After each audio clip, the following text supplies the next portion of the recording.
it is about time to have the throwdown of the century. The Insta360 One X2 versus the GoPro Max. Which is the 360 camera you need this 2021-22 season? For this side-by-side, I have this cool little gizmo. I'm gonna set both cameras up right next to each other, and in the corner of the screen, I will tell you which one is which. I'm gonna give you a spoiler right now. They're both amazing cameras. Both have their pros and both have their cons. So no matter which of these two cameras you decide to get, you're gonna be in good hands with either one, and both of them are linked in the description below. Now, both of these cameras are set to 5.7K at 30 frames a second. When you reframe this stuff, it will be at 1080 as an output, or you can actually output these as 360 videos. For this video right now, the whole thing's gonna be me reframing it so you can sort of see side by side which one looks better color-wise, stability-wise, and all that other good stuff. Now, I am wearing mittens, I am snowboarding, so I'm gonna be putting my opinion out that way on which of these cameras I like slightly better, you know, in this point of view, using it like with mittens on and stuff. Now, the X2 is way better than the 1R and the original 1X. And the GoPro Max, it's about due to have an update, but it is still a pretty damn amazing camera. They both work okay with mittens. I think the GoPro Max buttons work just a little bit easier with mittens on, but for those of you who are not actually doing colder sports, that shouldn't really be anything that matters, because both buttons actually work great and perfectly with no mittens on at all. So I'm gonna go ahead and extend this pole to about 3 to 4 feet, and we're gonna do one run side by side, and I'm gonna do my very best in post to capture this the best that I can. Now, keep in mind that I do have these on a thing that is wider than the cameras, so when we re-edit these and reframe it, you are gonna see that when you look down. But whenever I'm like not looking that direction, it should be a pretty similar view on both cameras.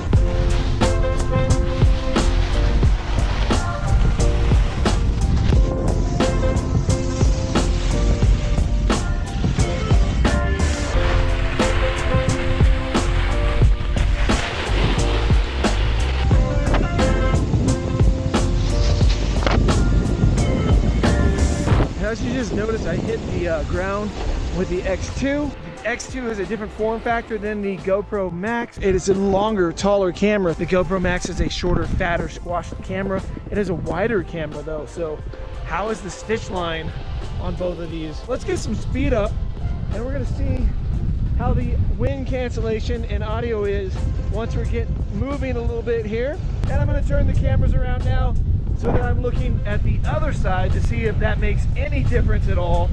I am close to me. I'm only about 1.5 feet away. Does either of the cameras' wind cancellation work good enough that you can still hear me? Let's go ahead and flip it around one more time. Now the cameras are facing the other way, but you're still seeing me. Is the wind cancellation good enough that you can hear me as I'm cruising down this run? One more time, flip this way. And we're gonna slow down right here because there's some bumps. Now, I thought it was only fair to film with both of these cameras with their single lens mode and compare that footage side by side. For the Insta360 One X2 to be useful in action sports, you have to actually buy a separate adapter to use that single lens mode. Otherwise, it's got a regular tripod jack and it just screws in and it's static. What that means is that when you're out with a pole filming yourself, you can't angle the camera to look at yourself like you can with the GoPro Max. So it's very crucial that if you want to use that single lens mode to film yourself, you have to buy a little adapter like this, which then lets it work with a GoPro mount, and then you can angle the camera to look at yourself or look at someone else with an adapter like this. The GoPro Max has the fingers built into the camera already, so it does work right out of the box with pretty much every GoPro accessory. This is the biggest downfall about the X2, is that this is not included in the box. I'll try to make sure to put a link in the description, so if you want to get one of these, you can. I've gone ahead and attached this to that, so I'm going to be able to angle both cameras. We're going to do just this one little run here for just a couple of seconds and see if there's a difference side by side, if one is more stable than the other.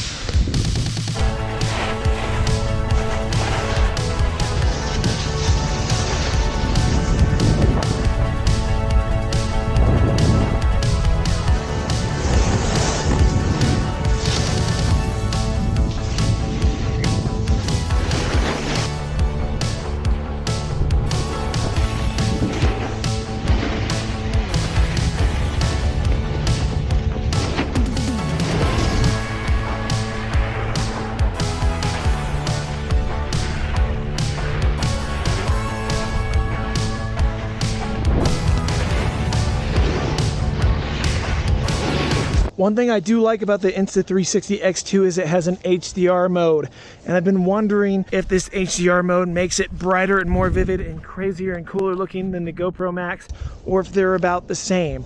Now when you're in HDR mode on the Insta360 X2, it does drop down to 24 or 20 frames a second, no more 30 frames a second like what is on the GoPro Max. And for this project, my timeline is actually 30 frames a second, so if there's any weird stuttering or anything like that, it's because the footage coming off of that is not the same as the timeline itself. The GoPro I think of as just a camera that does it, no real bells and whistles, it just films and gets really cool shots, where the X2 does a lot of that, but it also has a lot of bells and whistles in the app that you can do that I'm not going to really get into in this video. If you guys want to see stuff like the electricity, the bullet time where it spins around you, as well as quite a few other things, let me know in those comments and I'll see if I can make standalone videos showing you how to use the X2 that way.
Since we're already 8 minutes into this video, we're gonna keep all the technical stuff out of it.